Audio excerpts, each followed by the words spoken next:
आजम साहब ने कल जो खिताब किया उसमें उन्होंने अमेरिका का नाम लिया। उसके बाद हमने देखा कि डिमार्च भी इशू हो गया। जो अमेरिकी सफारतकार हैं उनको अगरचे जो एलामिया जारी किया गया इस हवाले से सरकारी तौर पर उसमें उसका उनका नाम नहीं लिया गया, लेकिन आज जो अरशद शरीफ को इंटरव्यू दिया इमरान खान साहब ने उसमें एक दफा फिर अमेरिका का नाम ले लिया। और सबसे अहम बात जो उन्होंने की, उन्होंने कहा कि मैं सरप्राइज दूंगा ऑपोजिशन को। आपके ख्याल में वो सरप्राइज क्या हो सकता है? जी बहुत शुक्रिया। सरप्राइज वैसे एक हर दूसरे दिन एक नया सरप्राइज सामने आ जाता है जो देखते हैं। जो उन्होंने कहा कि सरप्राइज दूंगा, मेरे ख्याल से बहुत सारे सरप्राइज हैं, और वो जितने भी सरप्राइज सामने आ रहे हैं वो सरप्राइज वो वैसे होते उनके हक में नहीं है। जिस तरह वो अनाउंस तो करते हैं कि सरप्राइज होगा, लेकिन वो उनके हक में नहीं जा रहा होता। अभी तक जो जितनी भी एपिसोड ये सारे चले हैं ना, जिस तरह से अगर हम देखें परवेज इलाही साहब को इन्होंने नॉमिनेट करना या उसको उनका नाम लेना या आपको हम बना रहे हैं, इसी तरह से इनका इस्तीफा आना, एमक्यूएम का जाना, बाप का जाना, शाहजहान बुगटी का जाना, ये सारी चीजें ये सारे एक किस्म के सरप्राइज थे और इनकी खबर कभी ब्रेक नहीं हुई थी। ये खुद ही किसी न किसी सूरत में सामने आ गए थे।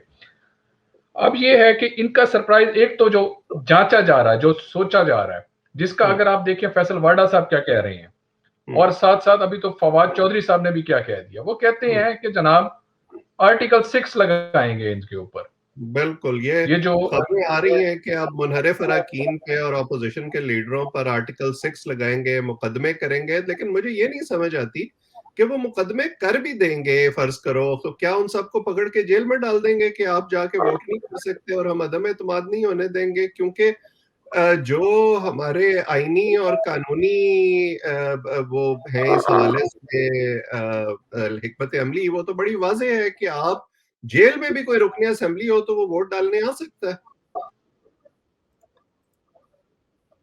जब वो जेल में एक तो रुकने असेंबली को आखिर उन्होंने प्रेशर इतना डाला, उनको प्रोडक्शन ऑर्डर अली वजीर के आज जारी करने पड़ गए हैं।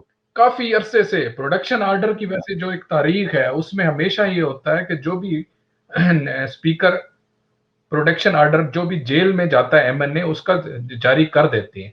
ये वाहिद हुकूमत है जिसके अंदर हमने देखा है कि प्रोडक्शन ऑर्डर बहुत मुश्किल से जारी हुए। इवन के प्राइम मिनिस्टर ने कह दिया था अब मैं देखता हूं किस तरह से प्रोडक्शन ऑर्डर, जब शहबाज शरीफ जेल में थे उन्होंने कहा था अब मैं देखता हूं किस तरीके से इनका जारी होता है। अब जनाब सूरत हाल ये है कि ये फैसल वाडा साहब, आपको याद होगा, ये पिछले दिनों नाअहल हुए, वापस आए और वो ये बातें कर रहे हैं कि हम लगाएंगे आर्टिकल 6।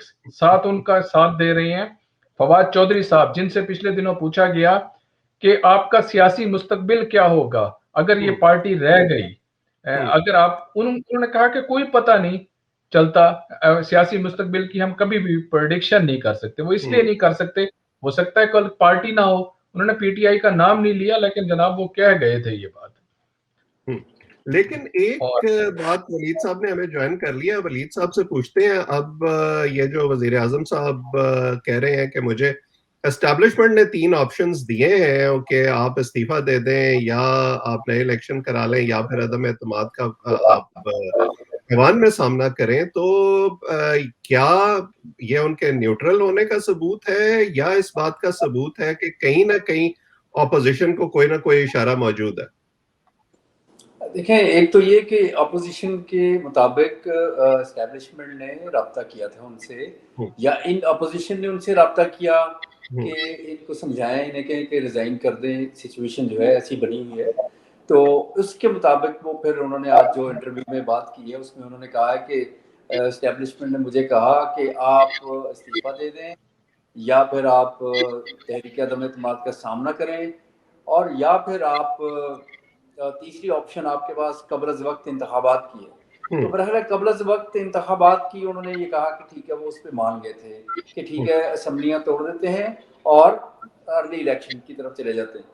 तो ये बातें पहले से ही यहाँ पर काफ़ी अफवाहें इस तरह की और खबरें चल रही थी कि इस तरह की बातें हो रही हैं। तो आज प्राइम मिनिस्टर ने खुद से बोल दिया कि इस्टेब्लिशमेंट ने उनको कहा ये 3 ऑफर्स की, तो हालांकि आपने देखा होगा कि इससे पहले वो इमरान खान कहते रहे कि मुझे कोई अगर इस्टेब्लिशमेंट ये कहे कि आप इस्तीफा दे दो तो मैं उनको फारिग कर दूंगा, लेकिन अब देखें आखिरी दम तक वो हाथ पांव मार रहे हैं।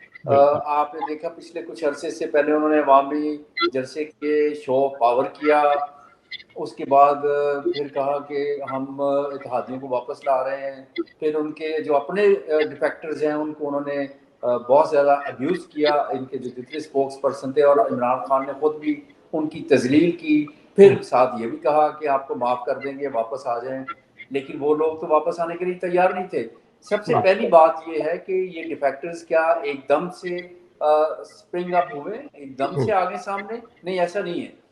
हमारी बातचीत होती रही है मुख्तलिफ लोगों से of camera, of the record, पिछले 2 साल से, कि वो लोग जो हैं बहुत ज़्यादा परेशान थे। कुछ लोग तो हमें ये बताते थे कि हम तो अपने हल्के में मुंह दिखाने के काबिल नहीं है, कि जिस तरह महंगाई और बैड गवर्नेंस ख़ास तौर पे पंजाब में, पंजाब की जो उस्मान बुज़दार की हुकूमत थी उसको खुलेआम वो तनकीद करते थे।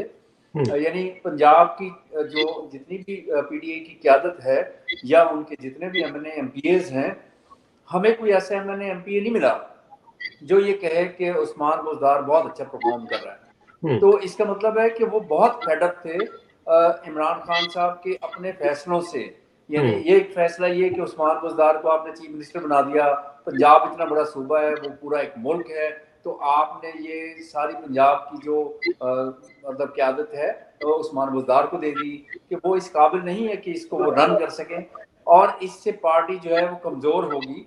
और इसी सिलसिले में जो काफ लीग है उनके चौधरी जो हैं वो ये कहते रहे हैं कि हमारे पास बहुत सारे पीडीए के लोग आते हैं, वो समझते हैं कि यार हम पंजाब में हमारा बहुत बुरा हाल है, तो अगले इलेक्शन हमारे लिए लड़ना बड़ा मुश्किल होगा। और ख़ास तौर पे ये सारे इलेक्टेबल्स हैं जो तहरीक इंसाफ ने अपनी सफ़ों में शामिल किए, और ये सारे इलेक्टेबल्स जो हैं समझे कि वापस चले गए। अब वो डिफेक्ट कर गए हैं क्योंकि उन्हें पता है कि हमने इलेक्शन में जाना है। आपको पता है कि ये जो जितने डिफेक्टर्स गए हैं या जितने इलेक्टेबल्स होते हैं पंजाब में, उनको अपने वो जाते हैं अपने गांव में, अपने इलाके में, वहां पे डेरेदार होते हैं जिनसे वो मशवरे करते हैं कि आप क्या समझते हैं कि अगले इलेक्शन में हमें इमरान खान के साथ जाना चाहिए, आज़ाद जाना चाहिए, या क्या करना चाहिए। तो इस तरह के मशवरे वो लेते रहते हैं, और वो उनके बहुत सारे ऐसे लोग हैं जिन्होंने ये कहा कि हमने अपने लोगों से मशवरा किया जाके, तो हमें पता चला कि अवाम में फीडबैक बहुत बुरा है तहरीक इंसाफ हुकूमत का। उसमें बहुत सारी चीज़ें हैं, जैसे हमने पहले भी जिक्र किया कि बैड गवर्नेंस, ब्यूरोक्रेसी कोई काम नहीं कर रही, और कोई प्रोजेक्ट्स कोई ऐसे नुमाया किस्म के सामने नहीं आए, माँ सिवाय ये जो लंगर खाने और पनाह गाहें। आपने देखा होगा अक्सर औकात वज़ीर आज़म जो है वो तकरीर में बुज़दार की तारीफ इसके साथ करते थे कि देखें वो शरीफ आदमी है, डीजी खान से आया जहाँ बत्ती भी नहीं है, और दूसरा ये कि उसने लंगर खाने बनाए हैं और पनाह गाहें तामीर की हैं, और कोई मंसूबा ही नहीं है कि उसने क्या किया। तो इस वजह से ये सारे डिफेक्टर्स, ये सारे इलेक्टेबल्स, ये पिछले 2-2.5 साल से बहुत परेशान थे, तो आज फिर जब मौका आया तो वो उनके खिलाफ खड़े हो गए। तो अब मुझे आप ये बताएं ना कि उस्मान बुज़दार ने तो इस्तीफा दे दिया, और अब कल नए चीफ मिनिस्टर का इंतखाब होना है। क्या आपको लगता है कि ऑपोजिशन अपना जो वजीर आला है हमजा शहबाज को उन्होंने नॉमिनेट किया है उनको मुंतखब करवा लेंगे, उनके पास नंबर्स हैं, या फिर परवेज इलाही जो है वो अपने असर और रसूख को इस्तेमाल करके अपने जाती ताल्लुकात का वो बहुत हवाला देते हैं? क्या वो पीटीआई के लिए डे सेव कर सकते हैं? देखिए परवेज इलाही तो बड़े कॉन्फिडेंट होते हैं ना। आपको याद है कि पिछली दफा भी जब वो स्पीकर भी बने हैं तो उसमें भी काफी वोट उन्होंने अपोजिशन से भी ले लिए थे, लेकिन इस मर्तबा सिचुएशन थोड़ी सी डिफरेंट है। उनको बड़ी मुश्किल का सामना है तरीन ग्रुप और अलीम खान ग्रुप से। अलीम खान ने तो बिल्कुल साफ इनकार कर दिया। जंगी तरीन ग्रुप जो है वो भी सोच रहा है, मेरा ख्याल है कि उसमें भी काफी मसले मसाइल हैं। रिसेंटली सुहेल बड़ाइच साहब ने चौधरी परवेज इलाही साहब का इंटरव्यू किया, तो आखिरी सवालात में एक सवाल उन्होंने ये किया कि चौधरी साहब मतलब आपके ये तरीन ग्रुप या अलीम खान इनके साथ क्या इख्तलाफात हैं? तो उन्होंने टीवी के ऊपर कहा कि अलीम खान और जंगीर तरीन की मुझे कुछ समझ नहीं आती कि ये मेरे खिलाफ क्यों हुए हैं, और ये मुझे इमरान खान से मिलने की करीब नहीं होने देते थे। मुझे समझ नहीं आई कि ये मुझे इमरान खान से दूर क्यों रखना चाहते हैं। तो इसका मतलब है कि उनके इंटरनली ऑलरेडी जहांगीर तरीन और जो अलीम खान है उनके साथ इख्तलाफात पैदा हो चुके थे, जिसका इजहार जो है अलीम खान ने खुलेआम कह दिया कि हम तो आपको वोट नहीं देंगे। तो सिचुएशन जो है दूसरी तरफ आप देखें कि अपोजिशन जो है बड़ी कॉन्फिडेंट है। आसिफ अली जरदारी खास तौर पर वो ये कह रहे हैं कि हम पंजाब का वजीर आला वही बनेगा जिसको अपोजिशन वोट देगी। तो इसका मतलब है कि चौधरी जो है इस वक्त छीना ग्रुप या दूसरे ग्रुपों से मिल रहे हैं, तो रोज एक लोगों से ग्रुप से मिलके वो अनाउंसमेंट ले रहे हैं कि नहीं हमारे साथ लोग मिल गए।